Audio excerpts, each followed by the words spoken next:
Hello दोस्तों, नमस्कार, good morning, Radhe Radhe सभी को। आइए तो आज पढ़ते हैं दिशा बुक 2020 से राजस्थान की संस्कृति। विगत परीक्षाओं में पूछे गए क्वेश्चन है, बहुत ही ज़्यादा महत्वपूर्ण है। आप शुरू से और एंड तक इस क्लास में बने रहिए ताकि इन क्वेश्चनों को आपको फायदा ज़्यादा मिल सके। आइए तो महर्षि महारी बरसालेरी मुमल हालेनी ए आलीजरे देख नामक लोकगीत किस क्षेत्र का है? तो ये है अपना जैसलमेर क्षेत्र का, क्योंकि जो मुमल हुआ करती थी, मुमल जैसलमेर क्षेत्र की राजकुमारी थी, उसी की याद में यह श्रृंगारिक लोकगीत है। और राजकुमारी जो मुमल है उसकी सुंदरता का नक्शे से तक वर्णन इस गीत में किया गया है। कौन सा प्रसिद्ध राजस्थानी गीत एक युवती के सौंदर्य का वर्णन करता है? तो अभी पढ़ के आए हम मुमल गीत। मुमल गीत एक युवती के सौंदर्य का वर्णन करता है। सुबटिया लोकगीत का संबंध किससे है? तो सुबटिया लोकगीत का संबंध है भील स्त्री से। मेवाड़ अथवा पर्वतीय प्रदेश का सुबटिया लोकगीत भीलड़ी स्त्री द्वारा पति के लिए संदेश के रूप में गाया जाने वाला एक बिरह गीत है। सुबटिया लोकगीत कैसा है? बिरह गीत है। कहाँ गाया जाता है? मेवाड़ अथवा पर्वतीय प्रदेशों में गाया जाता है भीलड़ी स्त्री द्वारा। भीलों का प्रसिद्ध लोकगीत जिसे स्त्री पुरुष साथ मिलकर गाते हैं, वह कौन सा गीत है जिसे स्त्री पुरुष साथ मिलकर गाते हैं? भीलों का वह लोकगीत जो स्त्री पुरुष साथ मिलकर गाते हैं वह है हमसीडो। हमसीडो लोकगीत भीलों के युगल गीत है। स्त्री पुरुष साथ मिलकर गाते हैं, इसे स्त्री पुरुष साथ मिलकर गाते हैं हमसीडो गीत को। नेक्स्ट क्वेश्चन अपना लांगुरिया। लांगुरिया लोकगीत कैसा है? ये भक्ति गीत है। कहाँ गाया जाता है? करौली में कैला देवी के मंदिर में। कहाँ पे? करौली के कैला देवी मंदिर पर। देखिए, गुजरों में अधिक मानी जाने वाली कैला देवी के मंदिर की प्रमुख विशेषता कड़क दंडवत है। इनके भक्त इनकी आराधना में लांगुरिया गीत गाते हैं। नेक्स्ट क्वेश्चन अपना लांगुरिया गीत का संबंध है। तो अभी देखा हमने कैला देवी माता से है। कहाँ गाया जाता है? करौली में। लांगुरिया गीत किस मंदिर पर गाया जाता है? तो ये गाया जाता है कैला देवी माता के मंदिर में। पटेलिया, बीछियो बे लालर क्या है? तो पटेलिया, बीछियो बे लालर ये राजस्थानी लोकगीत है। याद रखिएगा, पटेलिया, बीछियो बे लालर क्या है? राजस्थानी लोकगीत है। देखिए, पटेलियो, बीछिया, लालर और एक मांझारा और है, याद रखिएगा। तो ये आदिवासियों द्वारा मेवाड़ प्रदेश में गाए जाने वाले लोकगीत है। नेक्स्ट क्वेश्चन अपना पटेलिया, बीछियो, लालर, मांझर अभी देख के आए थे हम। क्या है? मेवाड़ के प्रसिद्ध लोकगीत है। पावना गीत कब गाया जाता है? तो पावना जमाई के आगमन पर गाया जाता है। ससुराल में जमाई के आगमन पर पावना गीत गाते हैं। देखिए, पावना किसी घर में ब्याहे जाने वाले व्यक्ति से संबंधित गीत गाए जाते हैं, वे गीत पावना कहलाते हैं। ये गीत भोजन करते समय गाए जाते हैं, जिनमें मीठी मीठी क्या गालियां दी जाती है। नेक्स्ट क्वेश्चन, राजस्थान में एकमात्र शास्त्रीय नृत्य कथक के जयपुर घराना के प्रवर्तक कौन माने जाते हैं? तो जयपुर के जो घराना है कथक नृत्य, यहाँ पे शास्त्रीय नृत्य माना जाता है, उसके प्रवर्तक है भानुजी महाराज। देखिए, कुछ घराने दिए गए हैं और उनके प्रवर्तक दिए गए हैं, इन्हें भी हमें अच्छे से याद करना है। तो जयपुर घराना के प्रवर्तक है मनरंग, जिसे भूपत खान कहा जाता है। अभी देख के आए थे हम, क्या पूछा है, राजस्थान में एकमात्र शास्त्रीय नृत्य कथक के जयपुर घराना के प्रवर्तक कौन है? भानुजी महाराज। इसको तो सब जानते ही है, लेकिन और है जयपुर घराना। क्या है? जयपुर घराना के प्रवर्तक कौन है? मनरंग अथवा भूपत खान। और डागर घराना के है अपने बहराम खान डागर। और सैनिया घराना के है अपने तानसेन के पुत्र सूरत सेन। और रंगीला घराना के है रमजान खान मियों रंगीले। और कथक घराना बोले तो जयपुर, ये कथक घराना जयपुर के प्रवर्तक है भानुजी महाराज। और मेवाती घराना के है उस्ताद घग्गे नजीर खान। इनको भी आप अच्छे से एक बार रिवीजन कर लेना। पंडित जसराज का संबंध किससे है? इंपॉर्टेंट है। पंडित जसराज का संबंध है मेवाती घराना से। मेवाती घराना उस्ताद घग्गे नजीर खान द्वारा प्रारंभ जयपुर की ख्याल गायकी का प्रसिद्ध घराना है। पंडित जसराज इसी घराने से संबंधित है। नृत्य की कथक शैली का आदिम घराना है। तो नृत्य की कथक शैली का आदिम घराना कौन सा है? जयपुर घराना है। देखिए, विद्वानों की ऐसी मान्यता है कि कथक नृत्य की हिंदू शैली का प्रतिनिधित्व जयपुर घराना ही करता है। जयपुर घराना कथक नृत्य शैली का आदिम घराना माना जाता है। जयपुर घराना के कथक नृत्य में हाव भाव, संगीत, मुद्राएं सभी सरल और गहन होती है। जयपुर घराना की वंश परंपरा 5 शाखाओं के रूप में पृथक पृथक गांव के व्यक्तियों के नाम से विकसित हुई है। इन्हीं 5 शाखाओं के कथकों को जयपुर घराना के नाम से जाना जाता है। प्रथम शाखा नायक नथुलाल, द्वितीय शाखा गिरधारी लाल, तृतीय शाखा शंकरलाल और बद्री प्रसाद, चतुर्थ शाखा पूर्णराम, पंचम शाखा भानुजी। जयपुर घराना का प्रसिद्ध नृत्य कौन सा है? तो सबको पता है जयपुर घराना का प्रसिद्ध नृत्य है अपना कथक। नेक्स्ट क्वेश्चन अपना, श्रावण माह के दौरान राजस्थानी महिलाओं द्वारा गाए जाने वाले लोकप्रिय लोकगीत का नाम बताइए। तो वह कौन सा है? तीज। श्रावण माह के दौरान जो गीत गाया जाता है वह है तीज। श्रावण माह में ढूंढाड़ मारवाड़ तीज, जिसे पंछीड़ा लाल आड़ी पड़ी रिछाड़ी पाछी की कहा जाता है, के गीत गाए जाते हैं। ख्याल के जयपुर घराना के प्रवर्तक कौन थे? जो ख्याल के अभी बताया था हमने, ख्याल के जयपुर घराना के प्रवर्तक थे मनरंग, जिसे भूपत खान कहा जाता है। देखिए, जयपुर घराना यह मनरंग द्वारा स्थापित ख्याल गायन शैली का घराना है। उल्लेखनीय है कि मनरंग दिल्ली घराना के प्रवर्तक सदरंग के पुत्र थे। इस घराना की प्रमुख उपशाखाएं पटियाला घराना व अतरौली घराना है। मरुभूमि के लोकगीत उनकी किस भावना के परिचायक हैं? तो उनके उमंग, वियोग और हृदय की पीड़ा की भावना के परिचायक है। देखिए, राजस्थानी गीतों में मानव के सुख दुख का इतिहास, स्नेह, हर्ष, वियोग, उमंग और करुणा के विविध रंग तथा आंसू और मुस्कान के चित्र विविध रूपों में प्रकट हुए हैं। राजस्थानी लोकगीतों का परिवेश बहुत व्यापक है। राजस्थान में झोरावा गीत है। तो राजस्थान में झोरावा गीत कैसा है? एक बिरह गीत है। राजस्थान में झोरावा कैसा गीत है? एक बिरह गीत है। और कहाँ का है? जैसलमेर का है झोरावा गीत। इसको भी याद रखिएगा। देखिए, जैसलमेर क्षेत्र में पति के परदेश जाने पर उसके वियोग में गाए जाने वाले गीत झोरावा गीत कहलाते हैं। झोरावा गीत का संबंध किससे है? तो जैसलमेर से है।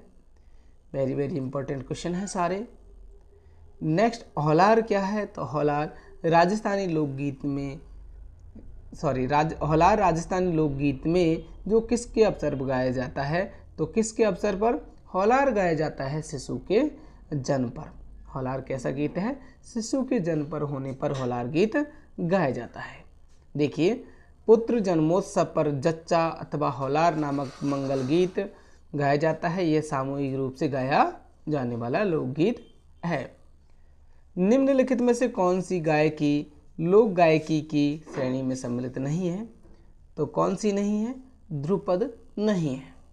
जबकि ढोला, आल्या वाह मासा ये कैसे लोकगीत है? कैसे गीत है? लोकगीत है। देखिए, ध्रुपद गायकी का आरंभ राजा मानसिंह तोमर के शासनकाल में हुआ था। राजस्थान में सर्वप्रथम बहराम खान ने इस गायकी का प्रचार किया व इसने डागर घराने को विकसित किया। अकबर के समय में तानसेन और उसके गुरु स्वामी हरदास नायक बेजू और गोपाल आदि प्रख्यात ध्रुपद गायक थे।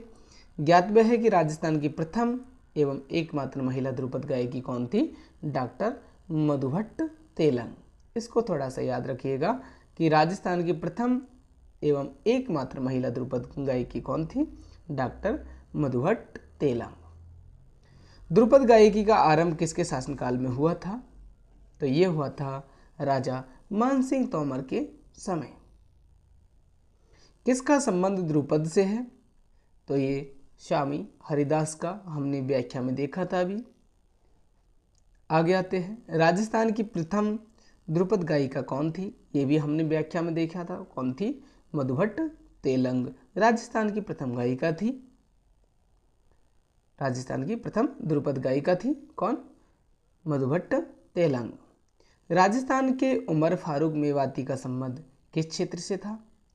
तो राजस्थान के जो उमर फारूक मेवाती है उसका संबंध था संगीत से। देखिए, उमर फारूक मेवाती अलवर के थे, जो कि मेवात क्षेत्र वही का है, और ये भपंक वादक थे। उमर फारूक क्या थे? भपंक वादक थे। आगे आते हैं क्वेश्चन। नेक्स्ट क्वेश्चन अपना, राजस्थान कबीर यात्रा का संबंध निम्नलिखित में से किस क्षेत्र से है? तो राजस्थान कबीर यात्रा का संबंध है किससे? गायन से। देखिए, राजस्थान पुलिस द्वारा सांप्रदायिक सौहार्द एवं सामाजिक सद्भावना को बनाए रखने की दिशा में पर्यटन विभाग एवं लोकायन संस्था के सहयोग से प्रतिवर्ष राजस्थान कबीर यात्रा का आयोजन किया जाता है। गौरहरी, डागुरी और खंडारी का संबंध किससे है? तो गौरहरी, डागुरी और खंडारी का संबंध है ध्रुपद गायकी से। देखिए, ये खंडार वाणी है, डागुर वाणी है और नौरहाणी है। तो चलो इसको भी थोड़ा सा पढ़ लेते हैं। मध्यकाल में ध्रुपद की निम्नांकित 4 शैलियाँ थी। कौन कौन सी? गौरहरी, इसकी उत्पत्ति ग्वालियर से हुई तथा इसके प्रवर्तक तानसेन माने जाते हैं गौरहरी के। और खंडारवाणी, ये उनियारा के निकट खंडार के शासक सम्मुखन सिंह इसके प्रवर्तक माने जाते हैं। और इनके पुत्र मिश्री सिंह की शादी तानसेन की पुत्री सरस्वती से हुई। डागुरवाणी, इसके प्रवर्तक ब्रजनंद डागर थे, परंतु बहराम खान डागर ने इसे प्रसिद्धि के उच्च स्तर पर प्रतिष्ठित किया था। नौहरवाणी, श्रीचंद नौहार इसके प्रवर्तक माने जाते थे। औल्यू राजस्थानी लोक जीवन के किस अवसर से संबंधित है? तो औल्यू पुत्री विवाही का विदाई गीत है। याद रखिएगा, औल्यू क्या चीज है? पुत्री विवाह का विदाई गीत है। देखिए, औल्यू विवाह के अवसर पर महिलाओं द्वारा बेटी की विदाई पर गाया जाने वाला लोकगीत है। जला गीत स्त्रियों द्वारा कब गाया जाता है? तो ये गाया जाता है बर की बारात का डेरा देखने पर। जब महिलाएं बारात की डेरा देखने जाती है तब जला गीत गाती है। नेक्स्ट क्वेश्चन है अपना, सुमिलित नहीं है। क्वेश्चन पूछा है, सुमिलित नहीं है। तो घोड़ी गीत कैसा है? बर निकासी पर घुड़चढ़ी रस्म के समय जब दूल्हा घोड़ी पर चढ़ता है, निकासी होती है, तब घोड़ी गीत गाया जाता है। जच्चा गीत परिवार में बालक के जन्म के समय गाया जाता है। ये गीत जच्चा गीत। और जला गीत, ये जला गीत बालक के जन्म पर न होकर ये कैसा है, ये जब महिलाएं डेरा देखने जाती है, दूल्हा आता है, जब जला गीत गाया जाता है, तो ये गलत होगा ये ऑप्शन। रसिया गीत होली का उत्सव पर गाया जाता है, ये भी बात सही है। नेक्स्ट आते हैं, इंडोनी लोकगीत गाया जाता है। इंडोनी बोले तो एंडी गीत, इंडोनी लोकगीत कब गाया जाता है, तो ये गाया जाता है जब महिलाएं कुएं से पानी लेने जाते हैं तब। कौन सा एक लोकगीत राजस्थान के पर्वतीय क्षेत्र का नहीं है, तो कौन सा नहीं है, कुरिंजा नहीं है। कुरिंजा राजस्थान के पर्वतीय प्रदेश का नहीं है, जबकि पटेलिया, बीछिया, लालर, मांजर ये पर्वतीय प्रदेशों के हैं। बोला था चारों ही। देखिए, कुरिंजा प्रवासी पक्षी को आधार बनाकर वियोगिनी स्त्री द्वारा गाए जाने वाला विरह गीत है, जिसके बोल है कुंजा ए म्हारो भंवर मिला दोई। लोकगीत किसी संस्कृति के मुंह बोले चित्र है, यह किसका कथन है, तो यह है देवेंद्र सत्यार्थी का। किसका, देवेंद्र सत्यार्थी का ये कथन है कि लोकगीत किसी संस्कृति के मुंह बोले चित्र है। नेक्स्ट क्वेश्चन है अपना, देखिए थोड़ा सा इसकी व्याख्या कि लोक यात्री देवेंद्र सत्यार्थी, जिसका मूल नाम इवेंडर बत्ता था, लोकगीत अध्ययन के प्रेरणाताओं में से एक रहे हैं। उन्होंने देश के कोने कोने की यात्रा कर वहाँ के लोक जीवन, गीतों और परंपराओं को संग्रहित कर आत्मसात किया है। रतबाई लोकगीत किस क्षेत्र में गाया जाता है, तो रतबाई लोकगीत गाया जाता है मेवाड़ क्षेत्र में। बोले तो मेवात क्षेत्र में, मेवात क्षेत्र अलवर भरतपुर वाला, तो रतबाई लोकगीत कहाँ गाया जाता है, मेवात क्षेत्र में। घुघरी, केवड़ा आदि लोकगीत किस क्षेत्र से संबंधित हैं, तो घुघरी, केवड़ा ये अपने गाए जाते हैं मरुस्थलीय क्षेत्र से संबंधित है। देखिए, राजस्थान में मरु प्रदेश के लोकगीत घुघरी, केवड़ा, सुपना, कुरंजा, पीपली, कागा, मूमल, इंडोनी और कांगशियो, ये सभी कैसे हैं, मरुस्थलीय प्रदेश के लोकगीत है। याद रखिएगा, घुघरी, केवड़ा, सुपना, कुरंजा, पीपली, कागा, मूमल, इंडोनी और कांगशियो।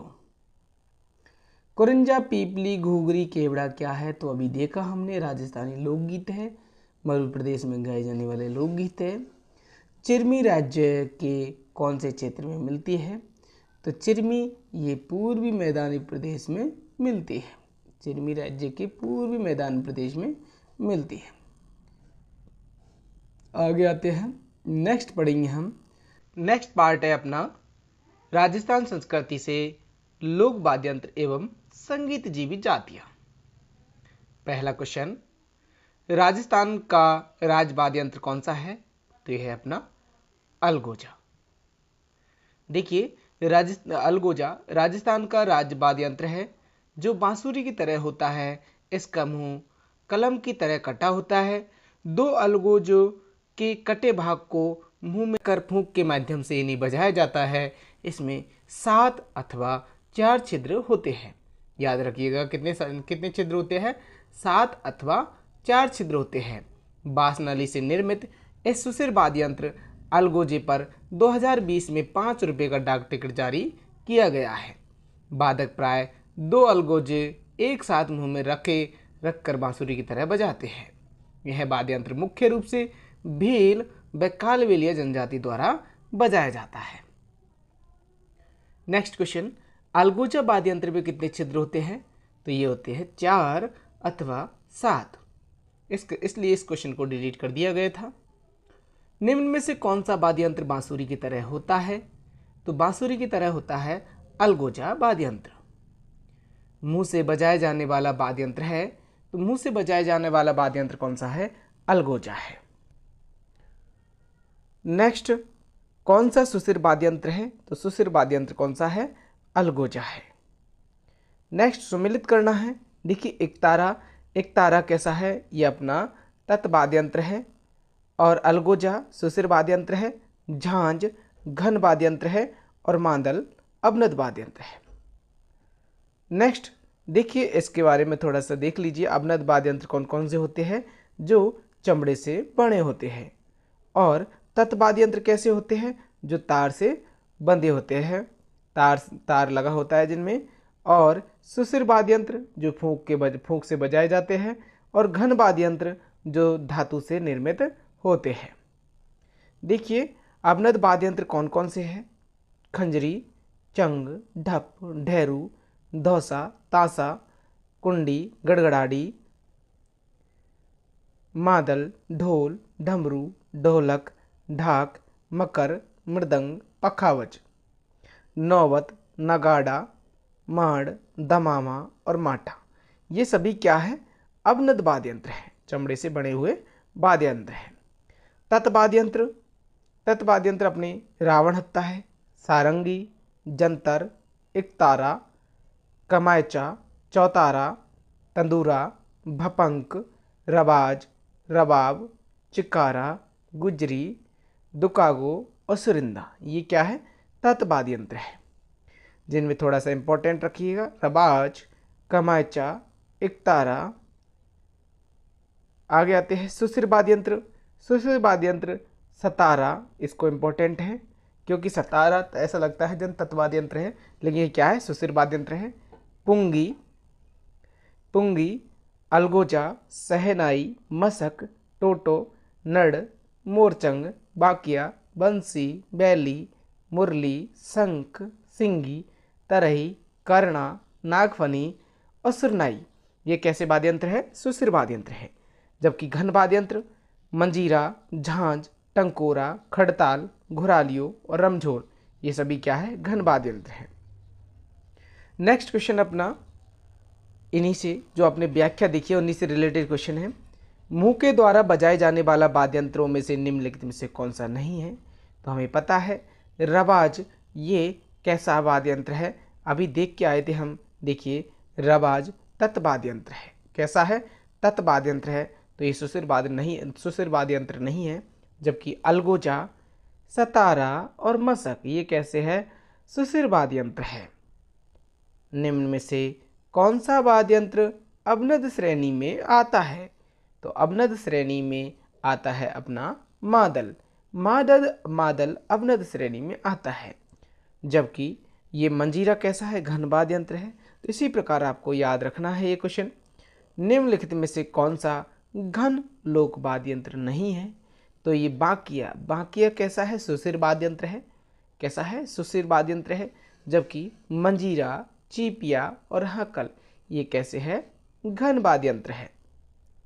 बाकिया, सिंगी, टोटा कैसे लोक वाद्य यंत्र है ये? तो ये अपने सुशिर वाद्य यंत्र है। कैसे है? सुशिर वाद्य यंत्र है। रमझोल किस प्रकार का लोक वाद्य यंत्र है? तो रमझोल घन वाद्य यंत्र है। नेक्स्ट क्वेश्चन, कौन सा घन वाद्य यंत्र है? तो टंकोरा, ये कैसा है? घन वाद्य यंत्र है। निम्नलिखित में से कौन तार वाला वाद्य यंत्र नहीं है? तो तासा तार वाला वाद्य यंत्र नहीं है। तो कैसा है ये? अवनद वाद्य यंत्र है। कैसा है? अवनद वाद्य यंत्र है। जबकि सुरमंडल, रावण हत्ता और कमायचा, ये कैसे है? तत् वाद्य यंत्र है। हमने कौन सा क्वेश्चन पूछा? तत् वाद्य यंत्र नहीं है, तार वाले वाद्य यंत्र नहीं है। तो ये तो अवनद हो गए ना। नेक्स्ट आते हैं, कौन से सुशिर वाद्य यंत्र नहीं है? तो सुरनाई और अलगोजा और नागफनी। एक मिनट, क्या पूछा है? सुशिर वाद्य यंत्र नहीं है। तो ये सुशिर वाद्य यंत्र नहीं है, बिल्कुल ये सुशिर वाद्य यंत्र है। सुरनाई, अलगोजा, नागफनी, ये कैसे है? सुशिर वाद्य यंत्र है। जबकि कमायचा अपना कैसा है? तत् वाद्य यंत्र है। तो इसलिए ये अपना अलग हो जाएगा। तो इसका आंसर कौन सा है? चौथा। तो केवल 4 है। रबाब, चिकारा और चौतारा किस प्रकार के वाद्य यंत्र है? तो ये तत् वाद्य यंत्र है। रबाब, चिकारा, चौतारा, ये अपने तत् वाद्य यंत्र है। इंपॉर्टेंट है, आगामी परीक्षाओं में भी सारे क्वेश्चन पूछे जाएंगे। तार से निर्मित वाद्य यंत्र कौन सा है? तो ये रावण हत्ता तार से निर्मित वाद्य यंत्र है। कौन सा तत् वाद्य यंत्र है? रवाज ये अपना तत्वाद्य यंत्र है। चौतारा कमायचा कौन से लोक वाद्य यंत्र परंपरा से जुड़े हैं? तो अभी हमने देखा तत्वाद्य यंत्र है चौतारा कमायचा। निम्न में से कौन सा तत् लोक वाद्य यंत्र नहीं है? तो कौन सा नहीं है? मादल। अब मादल कैसा है? तो अवनद वाद्य यंत्र है। जबकि रावण हत्ता, रवाज और भपंक ये कैसे है? तत्वाद्य यंत्र है। निम्न में से तत्वाद्य यंत्र है तो कौन सा है? ये अपने जंतर, रवाज और भपंक ये तीनों ही कैसे है? तत्वाद्य यंत्र है। तो ऑप्शन चौथा सही हो जाएगा। निम्न में से कौन सा तत्वाद्य यंत्र नहीं है? तो पूछा है नहीं है, तो देखिए कमायचा, जंतर और भपंक ये तो अपने कैसे है? तत्वाद्य यंत्र है। जबकि बाकिया कैसा है? सुशिर वाद्य यंत्र है। देखिए आप ही की तरह मैं हूँ, लेकिन मुझे सारे क्वेश्चन याद है और मैं कहीं देख नहीं रहा, डायरेक्ट आप ही के साथ साथ देख रहा हूँ। तो इस प्रकार आपको रट जाना चाहिए। आप ही की तरह तो क्यों हूँ, मैं गवर्नमेंट जॉब पे हूँ फिलहाल, तो अच्छा पढ़ते हैं तो ऑटोमेटिकली 3-4 महीने में जॉब लग जाती है। तो आप भी अच्छे से पढ़िए। कौन सा तत्वाद्य यंत्र नहीं है? तो कौन सा है? सतारा। सतारा अपना तत्वाद्य यंत्र है। आगे आते हैं। देखिए सतारा, सुशिर वाद्य यंत्र, बांसुरी, अलगोजा, सॉरी क्या पूछा है इसने क्वेश्चन में थोड़ा सा, हाँ तत्वाद्य यंत्र नहीं है। तो देखिए सतारा कैसा है? सुशिर वाद्य यंत्र है। मैंने आपको पहले एडिंग डाला था जब आपको व्याख्या बताई थी तब, कि सतारा को आप इंपॉर्टेंट कर लीजिए, क्योंकि सतारा ऐसा लगता है जन तत्वाद्य यंत्र है, लेकिन कैसा है? सुशिर वाद्य यंत्र है। जबकि रवाज, जंतर और चौतारा कैसे है? तत्वाद्य यंत्र है। देखिए सतारा, सुशिर वाद्य यंत्र, बांसुरी, याद रखिएगा बांसुरी, अलगोजा व शहनाई का मिश्रित रूप है। शहनाई का मिश्रित रूप है। यह वाद्य यंत्र मुख्य रूप से जैसलमेर व बाड़मेर जिलों में बजाया जाता है। कौन सा सुशिर वाद्य यंत्र है? तो कौन सा है? सतारा। इंपॉर्टेंट क्वेश्चन है ये। कौन सा तत्वाद्य यंत्र नहीं है? तो कौन सा नहीं है? अलगोजा। ये कैसा है? सुशिर वाद्य यंत्र है। जबकि रावण हत्ता, जंतर और कमायचा ये तत्वाद्य यंत्र है। नेक्स्ट देखिए, बांस नली से निर्मित अलगोजा सुशिर वाद्य यंत्र भील व कर्णा जनजाति से बजाती है। ये सब पहले क्वेश्चन में बता दिया था। रावण हत्ता किस प्रकार का वाद्य यंत्र है? तो ये अपना तत्वाद्य यंत्र है। रावण हत्ता कैसा है? तत्वाद्य यंत्र है। रावण हत्ता तत्वाद्य यंत्र को बनाने के लिए नारियल की कटोरी जो बांस के साथ लगी होती है पर खाल मढ़ी जाती है, बांस में जगह जगह खूंटियाँ लगा दी जाती है जिसमें 9 तार बांधे जाते हैं। इस यंत्र को बजाने वाली गज धनुष के समान होती है जिस पर घोड़े के बाल व घुंघरू बंधे होते हैं। इस वाद्य यंत्र का प्रयोग पावूजी के अनुयायी थौरिया भोपे और डूंगरजी जवार जी के भोपे कथाएं बांधते समय उपयोग में लेते हैं। किसका? रावण हत्ता का। नेक्स्ट, रावण हत्ता किसका मुख्य वाद्य यंत्र है? तो किसका है? भोपों का। इंपॉर्टेंट क्वेश्चन है।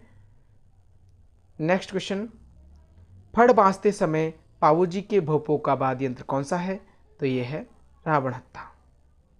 रावण हत्ता बनाया जाता है तो नारियल की खोल से बनाया जाता है ये रावण हत्ता।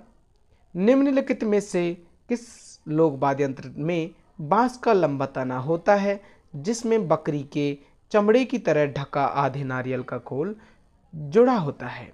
तो वह कौन सा वाद्य यंत्र है? रावण हत्ता। याद रखिएगा, रावण हत्ता को आप अच्छे से देख चुके हैं। बकरी के चमड़े की परत से ढका आधे नारियल का खोल जुड़ा होता है। नहीं देखा तो दोस्तों यहाँ देख लीजिए, मैं आपको फिर से बता रहा हूँ, इस तरीका का होता है रावण हत्ता। आगे आते हैं। रावण हत्ता बनाया जाता नारियल से, ये आपने कर ही लिया। कौन सा तत्वाद्य यंत्र नहीं है? तो ये अपना नागफनी तत्वाद्य यंत्र नहीं है। तो कैसा है? सुशिर वाद्य यंत्र है नागफनी। जबकि भपंक, दुकाकू और जंतर कैसे है? तत्वाद्य यंत्र है। नागफनी कैसा है? सुशिर वाद्य यंत्र है। देखिए नागफनी सर्पाकार पीतल का सुशिर वाद्य यंत्र जिसके मुख पर ताकत से फूंक देने पर घोरात्मक ध्वनि निकलती है, साधु संन्यासी हो गए हैं, धार्मिक वाद्य यंत्र है। नेक्स्ट क्वेश्चन है अपना, तार लगा वाद्य यंत्र है। तो तार लगा वाद्य यंत्र कौन सा है? अपना जंतर है। नेक्स्ट देखिए इसके बारे में, जंतर बीना की आकृति की तरह के इस वाद्य यंत्र में 2 तुम्बे होते हैं जिसकी डांड बांस की बनी होती है। इस तत्वाद्य यंत्र का प्रयोग देव नारायण जी के फड़ गाते समय गुजरों के भोपे गले में लटका कर करते हैं। देव नारायण जी की फड़ के वाचन के साथ किस वाद्य यंत्र का प्रयोग किया जाता है? तो ये किया जाता है जंतर वाद्य यंत्र का प्रयोग किया जाता है। देखिए जंतर वाद्य यंत्र किसके द्वारा बनाया जाता है? तो जंतर वाद्य यंत्र प्रयोग बनाया जाता है किनके द्वारा? देव नारायण जी के भोपों के द्वारा, उन्हीं के द्वारा बजाया जाता है। निम्नलिखित में से किस संगीत का संबंध राजस्थान से नहीं है? तो ये बाउल का संबंध पश्चिमी बंगाल से है, ये राजस्थान से संबंधित नहीं है। देखिए बाउल पश्चिमी बंगाल का आध्यात्मिक लोकगीत है। कमायचा के बारे में निम्नलिखित में से कौन सा कथन असत्य है? क्या पूछा है? असत्य है। तो देखिए यह तत्वाद्य यंत्र है, ये बात तो बिल्कुल सही है, जबकि यहाँ पे देख लीजिए थोड़ा सा, और इसमें 27 तार लगे होते हैं तो ये गलत है। कमायचा इसमें 27 तार नहीं, इसमें 17 तार लगे होते हैं। देखिए 17 तार लगे होते हैं और इसके मुख्य प्रयोगकर्ता मांगणियार है। यह पूर्वी राजस्थान में मुख्यतः प्रचलित है। तो इसमें से देख पहला तो गलत हो ही गया, और देखते हैं क्या गलत है। और मांगणियार जाति बजाती है, लेकिन ये पूर्वी राजस्थान में नहीं। देखिए ये पूर्वी राजस्थान में नहीं होकर कैसा है? पश्चिमी राजस्थान में है, पश्चिमी राजस्थान में बजाया जाता है। तो इसके ये और ये दोनों गलत हो जाएंगे, इसलिए इस क्वेश्चन को डिलीट कर दिया है। देखिए कमायचा तत्वाद्य यंत्र सारंगी की तरह होता है जिसकी चौड़ाई 1.5 फुट होती है। वह तबली गोल होती है, जैसे देखिए ये तबली गोल होती है। इसमें आम के पेड़ की एक ही लकड़ी उपयोग में ली जाती है जिसमें कोई जॉइंट नहीं होता। इसमें कुल 17 तार लगी होती है, जिसमें मुख्यतः 3 तो कैसी होती है? तो 3 तारे बकरे की आंत से बनाई जाती है और शेष तार 14 तारे पीतल अथवा लोहे की बनी होती है। इसे बजाने में उपयोग में लिए जाने वाली गज की तारे घोड़े की पूंछ से बनाई जाती है। इसे जैसलमेर में बाड़मेर जिले बोले तो मुख्यतः पश्चिमी राजस्थान की मांगणियार जाति बजाती है। कमायचा पर 2020 में 5 रुपये का डाक टिकट जारी किया गया था। कमायचा के बारे में असत्य बताना है। तो देखिए कमायचा मांगणियार समुदाय के द्वारा बहुतायत में प्रयोग में लिया जाता है। यह लकड़ी के एकल टुकड़े से बनाया जाता है। बोले तो आम की लकड़ी से एकल टुकड़े से बनाया जाता है, कोई जॉइंट नहीं होता। इसके 3 मुख्य तंतु बकरे की आंत से बने होते हैं, ये बात भी सही है। जबकि कमायचा वायलिन का अग्रगामी है, ये गलत है। नेक्स्ट आते हैं कमायचा वाद्य यंत्र का, कमायचा नाम का वाद्य यंत्र राजस्थान के किस संप्रदाय के द्वारा बजाया जाता है? तो ये बजाया जाता है मांगणियार जाति के द्वारा पश्चिमी राजस्थान में। कौन सा सुसिर वाद्य यंत्र नहीं है? तो अपना मोरचंग सुसिर वाद्य यंत्र नहीं है। कैसा है? ये अपना सुसिर वाद्य यंत्र नहीं है, सुसिर वाद्य यंत्र नहीं है। तो ये मोरचंग तो सुसिर वाद्य यंत्र है। सतारा ये भी सुसिर वाद्य यंत्र है। अलगोजा ये भी सुसिर वाद्य यंत्र है। जबकि अपना सुरमंडल कैसा है? सुरमंडल अपना सुसिर वाद्य यंत्र नहीं है, ये नहीं है। मोरचंग तो अभी आया था, आपको पता है 4th ग्रेड में। तो ये तो अपना ये और ये सुसिर वाद्य यंत्र है, जबकि सुरमंडल नहीं है। देखिए सुरमंडल कैसा है? तो एक तत्वाद्य यंत्र है। कैसा है? तत्वाद्य यंत्र है। मोरचंग जिसे क्या जूझ हार्प भी कहा जाता है, कौन सा वाद्य यंत्र है? मोरचंग क्या है बेटा? तो ये वाद्य यंत्र है। क्या है? वाद्य यंत्र है। देखिए मोरचंग इस प्रकार का होता है, एक तार लगा रहता है इस प्रकार से, और इसको मुंह में लेकर तन तन इसको बजाया जाता है। मोरचंग सुसिर वाद्य यंत्र है जिसको पतले लोहे की लंबी रॉड जिनके दोनों और छड़ लगाई जाती है के मुंह को घुमाव देकर बजाया जाता है। राजस्थान के किस लोक वाद्य यंत्र को जूझ हार्प भी कहा जाता है? तो ये कहा जाता है मोरचंग को। और कैसा है? सुसिर वाद्य यंत्र है। मोरचंग के बारे में हमें बताना है, तो क्या बताना है? कथन है, तो सही कथन बताना है। यह लोहे का बना छोटा सा वाद्य यंत्र है, बिल्कुल सही बात है। मोरचंग को होठों के बीच रखकर बजाया जाता है, ये भी बात सही है। सुशिर वाद्य यंत्र की श्रेणी में आता है, बिल्कुल। और 27 तार लगे होते हैं, ये गलत है क्योंकि इसमें एक ही तार लगा होता है। नेक्स्ट आते हैं, सारंगी में लगे होते हैं 27 तार। तो लोहे और चमड़े से बना वाद्य यंत्र है जो मंदिरों में प्रार्थना के समय तथा त्योहारों और धार्मिक उत्सवों के समय बजाया जाता है। तो चमड़े का बना होता है, लोहे और चमड़े का इस तरीका से बना होता है। तो ये अपना कौन सा है? नौबत है। कौन सा है? नौबत है। नेक्स्ट क्वेश्चन अपना देखिए, ये अपना बना है व्याख्या। देखिए, वाद्य यंत्र धातु की अंडाकार कुंडी पर भैंसे की खाल मढ़कर चमड़े की डोरियों से कसकर बनाया जाता है। यह लकड़ी के डंडों से बजाया जाता है। कौन सा युग्म सही है? तो कौन सा है? रबाब। रबाब कैसा है? तत्वाद्य यंत्र है, जबकि बाकी सब गलत है इसमें। देखिए, ये बाकी सुशिर वाद्य यंत्र है। खड़ताल घन वाद्य यंत्र है, ये भी गलत है ना। और ये अपना ढेरू कैसा है? ये अवनद वाद्य यंत्र है, ये भी गलत है। तो ये तीनों ही गलत है। तो ये अपना सही है। रबाब कैसा है? तत्वाद्य यंत्र है। मुहर्रम के अवसर पर प्रयोग में लिए जाने वाला प्रसिद्ध वाद्य यंत्र कौन सा है? तो मुहर्रम के अवसर पर कौन सा लिया जाता है? ताशा। और ताशा कैसा है? अवनद वाद्य यंत्र है। देखिए, इस वाद्य यंत्र को तांबे की चपटी परत पर बकरे का पतला चमड़ा मढ़कर बनाया जाता है। इसे बांस की खपच्चियों से मुहर्रम के अवसर पर बजाया जाता है। वाद्य यंत्र टामक। टामक का संबंध किससे है? तो टामक का संबंध है मेवात से। और मेवात कहाँ पड़ता है? अलवर भरतपुर क्षेत्र वाला। खाल से मंडा हुआ कड़ाई के आकार का नगाड़े का बड़ा रूप नौबत की तरह होता है। इसे बम या टामक भी कहते हैं। नगाड़ा बजाने वाली ढोली जनजाति नागरची कहलाती है। यह मुख्य रूप से मेवात क्षेत्र में युद्ध के वाद्य यंत्रों के साथ बजाया जाता है। घूमर नृत्य के समय कौन से वाद्य यंत्रों की आवश्यकता होती है? तो ये ढोलक और मंजीरा वाद्य यंत्रों की आवश्यकता होती है। घूमर नृत्य के समय ढोलक के साथ मंजीरा आदि बहुतायत से बजाए जाते हैं। तारपी वाद्य यंत्र का प्रयोग मुख्यतः किस जाति के द्वारा किया जाता है? तो तारपी वाद्य यंत्र का प्रयोग मुख्यतः कथौड़ियों जनजाति द्वारा किया जाता है।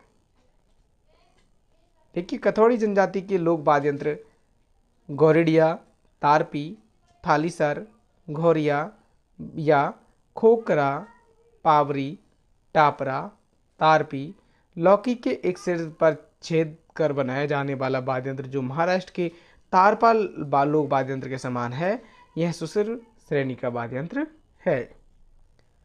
मंजीरा, तानपुरा, चौतारा वाद्य यंत्रों का प्रयोग किस नृत्य में किया जाता है?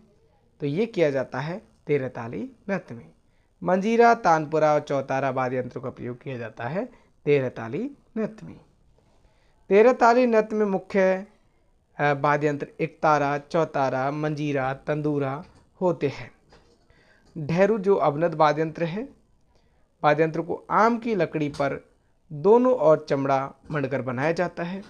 इसके बीच के हिस्से को दाहिने हाथ से पकड़कर रस्सी से खींचकर आवाज निकाली जाती है। नृत्य में कौन सा वाद्य यंत्र राजस्थान के तेरह ताली नृत्य में काम नहीं आता? तो कौन सा नहीं आता? ढेरू जो वाद्य यंत्र है, कौन सा नहीं आता? ढेरू वाद्य यंत्र तेरह ताली नृत्य में काम नहीं आता, जबकि मंजीरा, तानपुरा और चौतारा ये तीनों ही काम में आते हैं। तो ढेरू वाद्य यंत्र काम में नहीं आता तेरह ताली नृत्य में। ढेरू क्या है? तो ढेरू एक वाद्य यंत्र है। इजी सा क्वेश्चन दिया है। वंशावलियों की पीढ़ी दर पीढ़ी लेखन करने वाला कौन सा वर्ग है? तो यह है जागा। जागा पीढ़ी दर पीढ़ी हिसाब रखता है वंशावलियों का। देखिए, भाट इस जाति के लोग विभिन्न परिवारों की वंशावली का अभिलेख रखते हैं और समय समय पर उनके वंशजों को सुनाकर अपनी आजीविका चलाते हैं। जैसे राजपूतों के भट्ट, बड़वा और महसरिया के जागा कहलाते हैं। स्वयं भाटों के भी भाट होते हैं जो भाई बच्चा भाट कहे जाते हैं। भाट जाति के मुख्य कार्य बताने हैं। तो विभिन्न परिवारों की वंशावली का और अभिलेख रखना भाट जातियों का मुख्य कार्य है। लोक वाद्य यंत्र भपंक, भपंक राजस्थान के किस क्षेत्र में? तो ये मेवात क्षेत्र में बजाया जाता है। देखिए आंसर में मेवात क्षेत्र में बजाया जाता है। भपंक यह लंबी आल के तुम्बे से बना होता है। तुम्बे से नीचे का भाग खाल से मढ़ दिया जाता है, जबकि ऊपर का हिस्सा खाली छोड़ दिया जाता है। इसे मुख्यतः अलवर क्षेत्र के जोगी बजाते हैं। अलवर जिले के जोगी जाति के लोग निम्न में से किस वाद्य यंत्र को बजाते हैं? तो ये बजाते हैं भपंक को। मारवाड़ के जोगियों द्वारा गोपीचंद, भरतरी और निहाल दे आदि के ख्याल गाते समय निम्नलिखित में से किस वाद्य यंत्र का प्रयोग किया जाता है? तो याद रखिएगा, सारंगी वाद्य यंत्र का प्रयोग किया जाता है। जो मारवाड़ के जोगिया है, जोगियों द्वारा गोपीचंद, भरतरी, निहाल दे आदि के ख्याल गाते समय सारंगी का प्रयोग करते हैं। देखिए सारंगी लकड़ी से निर्मित होती है। इसमें कुल 27 तार होते हैं। सारंगी के ऊपर की ताते बकरे की आंत से बनाई जाती है। इस वाद्य यंत्र का मुख्य रूप से जैसलमेर, बाड़मेर की लंगा जाति द्वारा किया जाता है। राजस्थान में सिंधी व गुजराती सारंगी अधिक प्रचलित है। सारंगी के विभिन्न प्रकार, ये इस प्रकार की सारंगी है। कौन कौन सी? धनी, गुजरातन सारंगी, जोगी सारंगी, सिंधी सारंगी और जड़ों की सारंगी या प्यालेदार सारंगी। अलवर भरतपुर के जोगियों द्वारा किस प्रकार की सारंगी बजाई जाती है? तो ये जोगिया सारंगी बजाते हैं। कर्णाभील किस वाद्य यंत्र का वादक था? तो ये नड़, कर्णाभील नड़ का प्रसिद्ध वादक था। देखिए सुशिर वाद्य यंत्र नड़ लंबी बांसुरी, बहुत इंपॉर्टेंट है। सुशिर वाद्य यंत्र नड़ लंबी बांसुरी की तरह होता है। यह मुख्य रूप से जैसलमेर में बजाया जाने वाला वाद्य यंत्र है। मरु प्रदेश के इलाके का यह अत्यंत दुर्लभ साज है। माता या भैरव का गुणगान करने वाली राजस्थानी भोपे इसे बजाते हैं। लंगा, मायक एवं ऊँटों की रेवड़ वाले औठारियों द्वारा भी यह प्रयुक्त किया जाता है। कर्णाभील इसका प्रमुख वादक था। कौन सा मुख्य सही नहीं है? तो देखिए रविशंकर नड़ वादक, ये गलत है। इसमें कौन है? कर्णाभील है। कर्णाभील नड़ के प्रमुख वादक माने जाते हैं। जबकि रज्जब अली खान बीना वादक, आमिर खान सितार वादक, अल्लाह जिल्लाबाई मांड गायिका थी। तो इसमें चौथा गलत हो जाएगा। नड़ क्या है? तो नड़ एक लंबी बांसुरी है। गुरालिया क्या है? तो गुरालिया एक कालबेलियों का वाद्य यंत्र है। गुरालिया यह 5-6 अंगुली लंबी बांस की खपच्चियों से बना हुआ वाद्य यंत्र है। इसे दांतों के बीच दबाकर धागे को ढील व तनाव देकर बजाया जाता है। कालबेलिया व गरासिया जाति का मुख्य वाद्य यंत्र है। राजस्थान का एकमात्र ऐसा लोक वाद्य यंत्र जिसकी डोरी में तनाव के लिए पखावज की तरह लकड़ी के गुटके डाले जाते हैं, वे है रावदलों के मादल। याद रखिएगा, इंपॉर्टेंट है कि राजस्थान का एकमात्र ऐसा लोक वाद्य यंत्र जिसकी डोरी में तनाव के लिए पखावज की तरह लकड़ी के टुकड़े डाले जाते हैं, वह है रावलों का मादल। राजस्थान में कामड़ जाति के लोगों द्वारा कौन सा संगीत वाद्य यंत्र बजाया जाता है? तो कामड़ जाति के द्वारा बजाया जाता है तंदूरा वाद्य यंत्र। नेक्स्ट, राजस्थान के लोक वाद्य यंत्रों के विषय में कौन सा कथन सही नहीं है? तो देखिए भपंक एवं रावण हत्ता दोनों तत्वाद्य यंत्र हैं। अलगोजा व मोरचंग दोनों फूंक मतलब तो सुशिर वाद्य यंत्र है, फूंक से बजाए जाते हैं। और ढोलक, नगाड़े, नौबत नगाड़े और चंग थाप द्वारा वाद्य यंत्र है, बोलो तो अवनद वाद्य यंत्र है। और फूंक वाद्य यंत्र बाकी, ये गलत है, सुशिर वाद्य यंत्र है। हाँ सही है, करना को मांगलिक अवसरों पर नहीं बजाया जाता है, ये गलत बात है, बजाया जाता है, यही गलत दे दिया, क्योंकि बाकी है तो सुशिर वाद्य यंत्र ही, लेकिन सरगड़ा जाति का खानदानी वाद्य यंत्र मांगलिक अवसरों पर बजाया जाता है। तो कौन सा गलत है? ये गलत है।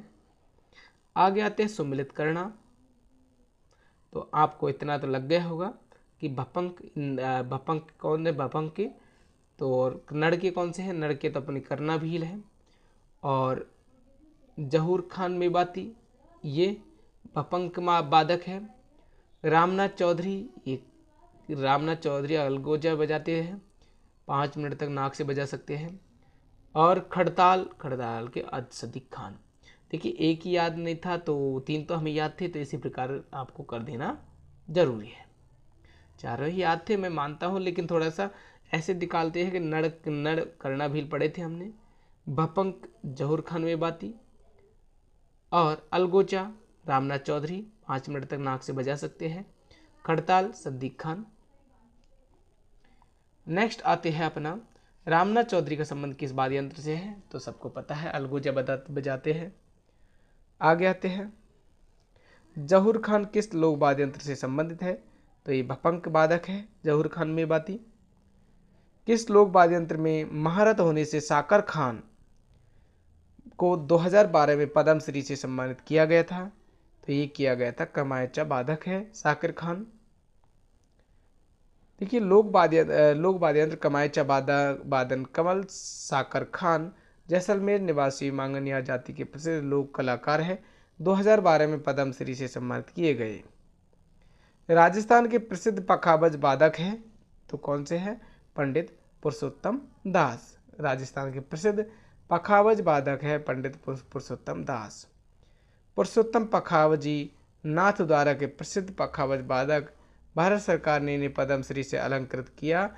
पुरुषोत्तम जी ने अपने समस्त ज्ञान को मृदंग वादन नामक पुस्तक में एकत्रित किया। भांड, ढोली और मांगणियार राजस्थान के पारंपरिक लोक संगीतकार है। भांड, ढोली और मांगणियार ये कैसे है, पारंपरिक लोक संगीतकार है। राजस्थान के मूल प्रख्यात शास्त्रीय वादक राम नारायण तथा सुल्तान खान का संबंध किस वाद्य यंत्र से है, तो इनका वाद्य यंत्र है सारंगी से। याद रखिएगा राम नारायण तथा सुल्तान खान का संबंध किससे है, सारंगी से है। नेक्स्ट अपना सही सुमिलित नहीं है, तो कौन सा नहीं है, देखिए विश्व मोहन भट्ट ये मोहन बीना वादक है। और चतुरलाल तबला, ये अपना चतुरलाल क्या बजाते हैं, तबला बजाते हैं। ये याद रखिए विश्व मोहन भट्ट क्या बजाते हैं, मोहन बीना। और चतुरलाल तबला वादक। और जी फखरुद्दीन डागर ये ध्रुपद गायक है। जबकि सुल्तान खान ये कमायचा नहीं बजाते हैं, ये इसका गलत हो जाएगा। नेक्स्ट आते हैं सपेरो का कौन सा लोक वाद्य यंत्र है, तो सबको पता है सपेरो का कौन सा है, पुंगी है। निम्नलिखित में से किस वाद्य यंत्र को भैरी भी कहा जाता है, तो किसको, भूंगल को भैरी या रणभैरी भी कहा जाता है। कौन सा वाद्य यंत्र अलग है, तो कौन सा है, खड़ताल। खड़ताल अलग है, जबकि सहनाई, मशक, अलगोजा ये तीनों ही कैसे है, सुसिर वाद्य यंत्र है। और ये कैसा है, अवनद घन वाद्य यंत्र है खड़ताल। नेक्स्ट अपना लोक नृत्य पढ़ेंगे हम।